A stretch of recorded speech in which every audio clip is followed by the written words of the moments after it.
Setelah dianugerahi bayi kembar yang berjenis kelamin laki-laki pada Senin 7 Oktober 2024 kemarin, Nina Carolina alias Mpo Alpa akhirnya nge-spill kelucuan wajah anak-anaknya.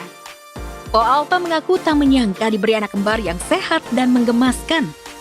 Namun yang menarik, selain nge-spill wajah anak-anaknya, Mpo Alpa juga nge-spill nama lengkap anak-anaknya yang mendadak bikin sang donatur Raffi Ahmad syik syak syok.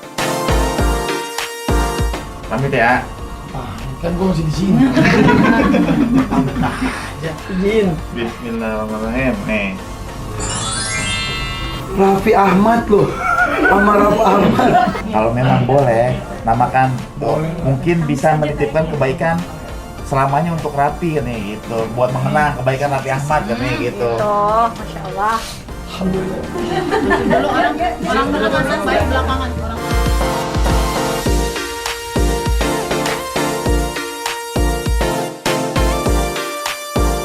Kalau biasanya istri seorang rapper terkenal selalu bergaya bak artis atau sosialita, Eriska Alexander istri Young Lex justru berbeda.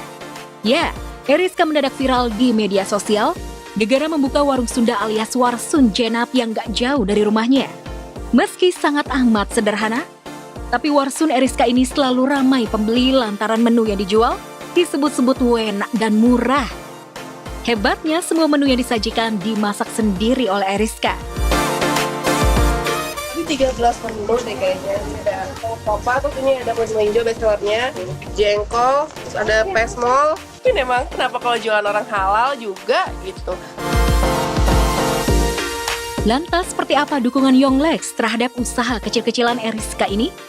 Benarkah Young Lex sempat merasa malu lantaran istrinya buka warung makan sederhana? Dukung, dibeliin juga sama dia, butuhnya apa, dia bilang gitu. Aku butuh chiller, jadi dibeliin di rumah chiller.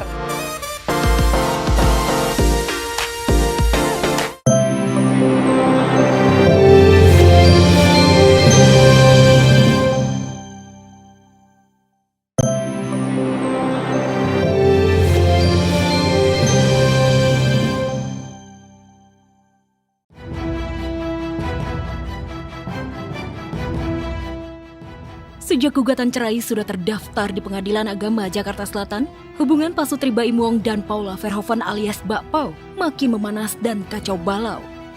Bagaimana tidak, belum juga vonis cerai dijatuhkan, Baim Paula sudah tak saling komunikasi dan tegur sapa.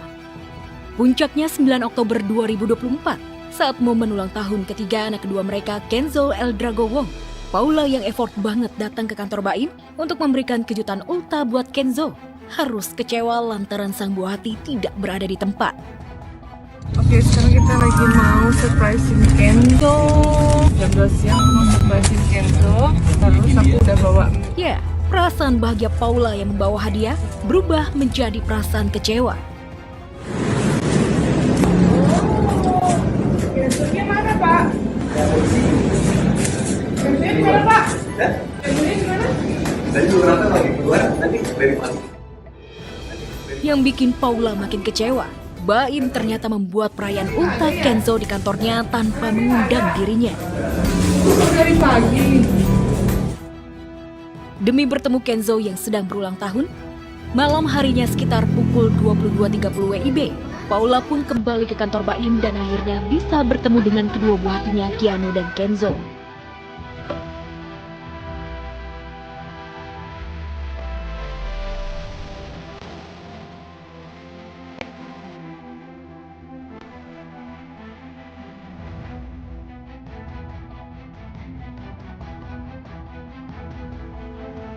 Sebegitu dalamnya sakit hati Baim Wong kepada Paula Verhoeven.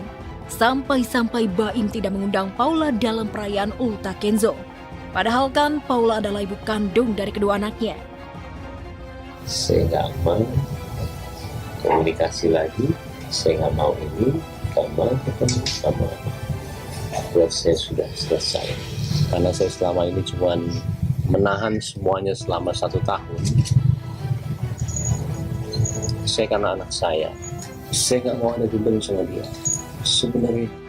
Gitu, walaupun tetap buat aku keluarga nomor 1. Jadi ngantar sekolah masih, ngantar anak, kebutuhan anak semua udah aku harus penuhin keluarga gitu. Nah baru setelah itu baru urusan aku pribadi. Gugat cerai sudah didaftarkan. Akar persoalan yang jadi pemicunya pun sudah dibeberkan Baim Wong. Akankah kisah cinta Baim Wong dan Paula Verhoeven yang syarat drama akan berujung vonis cerai di pengadilan agama? Benarkah api cinta yang dulu membara antara Baim Paula sudah padam sepenuhnya?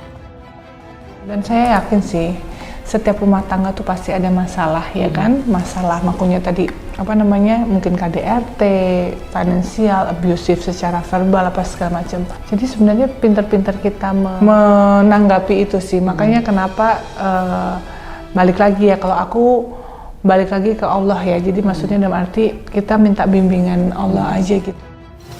Sampai sekarang ini saya nggak tahu ini keputusan yang benar atau enggak. Karena kan saya harus bilang kalau memang ada ketidakjujuran itu, apapun yang terjadi ke depannya, ya kita sudah siap apa yang terjadi. Kita mendoakan yang terbaik. Semua orang pasti punya masalah ya, berumah tangga pasti ada masalah. Tapi ya tugasnya kita sebagai teman-temannya mereka ya kita cuma mendoakan semoga dikasih jalan terbaik, dikasih ketabahan juga untuk menjalankan semuanya.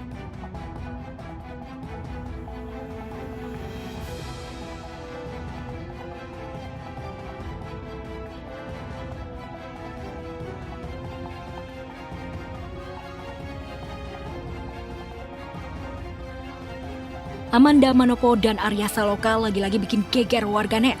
Setelah rumor perselingkuhan keduanya sempat tenggelam, kini seorang perempuan bermasker mirip Amanda malah terciduk hadir di acara Busan International Film Festival 2024. Ya, Amanda diduga hadir di sana buat nemenin Arya Saloka yang memang menjadi salah satu bintang tamu di acara tersebut. Melihat hal ini, netizen pun auto rame-rame menghujat keduanya. Cie, fakta yang tertunda, bikin istri sahnya jadi janda.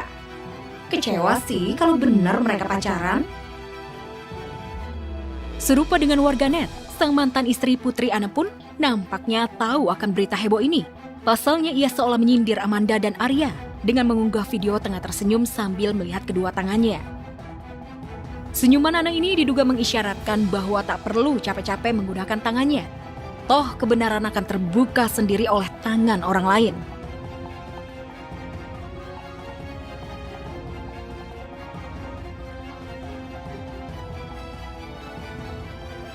Dikenal sebagai artis yang pelit bicara soal kehidupan pribadinya. Kemarin di podcast Denny Sumargo, pesinetron Stephen William akhirnya belak-belakan membongkar status pernikahannya dengan Ria Andrews. Ya, status pernikahan Stephen yang kedua memang sempat bikin heboh warganet lantaran Stephen dituding kumpul kebo dengan Ria. Sang mantan istri Celine Evangelista bahkan ikut menuding pernikahan Stephen dan Ria tidak sah. Pas announce Noah itu ya emang kita udah mikir mau sampai kapan kita keep it gitu loh. Berapa lama lu keep it itu? Gua nikah sama dia itu 8 September 2022. Oke, 2 years. Udah lama. Noah lahir 2023. 2023. 11 September. Di pikiran gue sekarang ya gue tunjukin aja gue happy sama dia sekarang. Oke, itu Sama cara istri gue yang sekarang. Oke. Sama anak gue. Oke. Sama Chiyoko juga. Karena gue bukan tipe orang yang misalnya ada omongan ini gue balas juga enggak.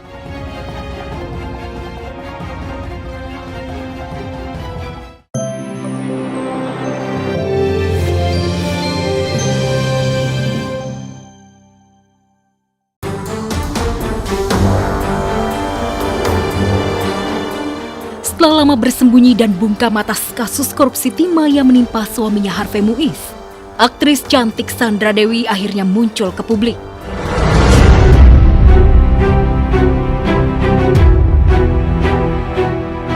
Sandra Dewi akhirnya datang ke pengadilan Tipikor untuk memberikan kesaksiannya terkait korupsi timah senilai 300 triliun yang melibatkan sang suami.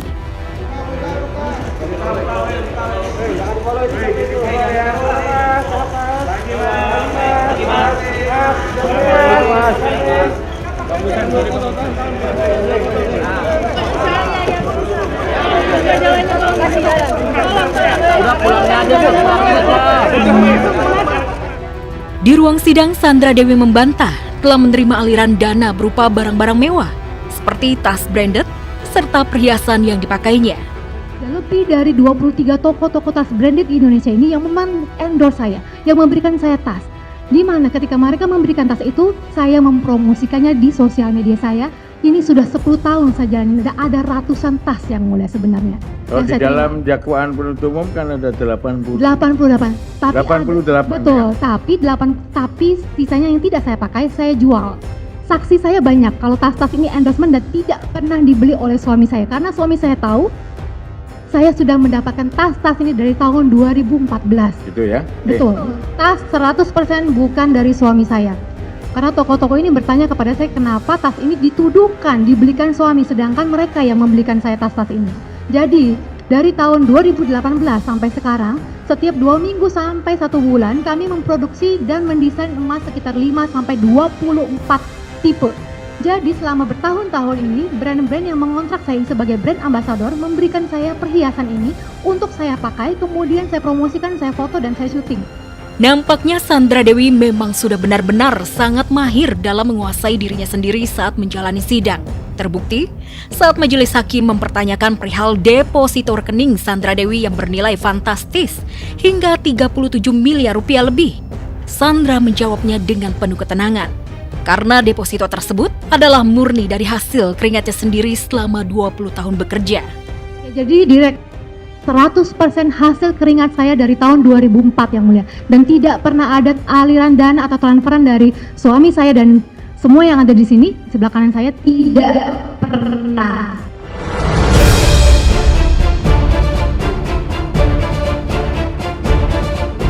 Jadi ini 100% hasil keringat saya dan sudah saya buktikan di rekening koran yang mulia.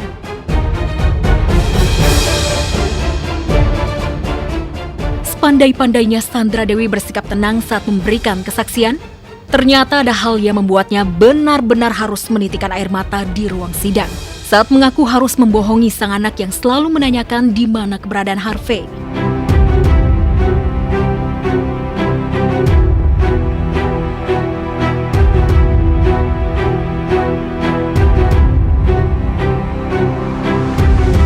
Meskipun sang suami secara tidak langsung sudah mencoreng nama Sandra Dewi dengan melakukan kesalahan yang merugikan negara senilai 300 triliun rupiah, nampaknya tak membuat cinta Sandra terhadap Harvey musnah begitu saja.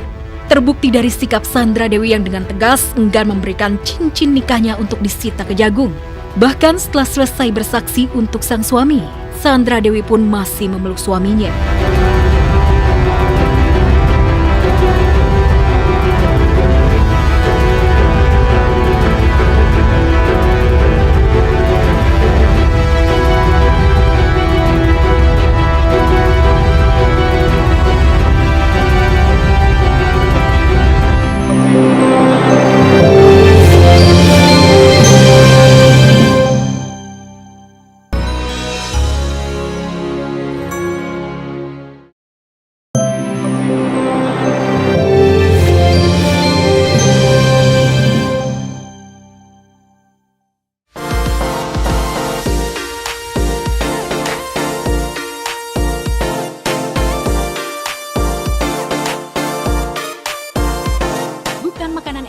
Perhiasan mahal yang bisa bikin Iis Dahlia kalap, tetapi segala perhiasan, fashion, dan aksesoris India. Setiap ada pameran budaya India, Iis Dahlia pasti tak akan melewatkannya. Seperti belum lama ini, Iis kalap berburu aksesoris India di sebuah pameran budaya India yang menampilkan beragam aksesoris, perhiasan, dan baju yang didatangkan langsung dari India. Ini setiap tahun tuh dibikin acaranya, ini desainer-desainer dari India datang, semua pernak-pernik India tuh ada di sini. Tapi kayaknya tuh nggak banyak orang tahu ya, jadi sekarang tuh makanya aku suka datang karena barang-barangnya tuh jadi kayak nggak pasaran gitu loh, nggak banyak orang pakai. Iis memang terlihat kalap, semua aksesoris terlihat indah, sampai-sampai Iis sepertinya kebingungan untuk memilih. Semua kepingin dibelinya. Mulai dari gelang, kalung, sampai hiasan kepala. Masih mau potong? Kalap. Tahun kemarin parah. Walau kalap, namun jiwa emak-emak Iis tetap tak bisa hilang. Iis berusaha menawar semua aksesoris yang mau dibelinya, sampai harga semurah-murahnya. Ya, Namanya juga emak-emak, nggak mau rugi. Expensive ya. Expensive than this. Because this one different. This one, you see, Swarovski. Swarovski and the Swarovski again. Oke. Kalau nikahan ya Jo, 4 juta ya Jo. Koreknya nomor 4 juta lebih. Umpamanya ini kan bisa dipakai buat acara-acara. Usai membeli aksesoris, Iis tertarik pada busana-busana India yang warnanya mencolok mata. Iis masih ingin menambah koleksi busana Indianya. Kebetulan Iis memang kerap diundang ke acara-acara yang digelar oleh komunitas India di Jakarta. Malu dong kalau bajunya itu-itu aja? Bukan itu saja, dengan punya banyak baju India, Iis jadi punya banyak pilihan kalau harus tampil di acara televisi bertema India. Pengennya tuh sebenarnya kayak gini nih, maksudnya India tapi nggak terlalu India banget gitu loh. Semi-semi. Hari ini kursa 500.000 berapa gitu. Sebenarnya Rachel. Oh iya, situ ada ngasihnya nggak? Sini kak. Apa lagi? Oh.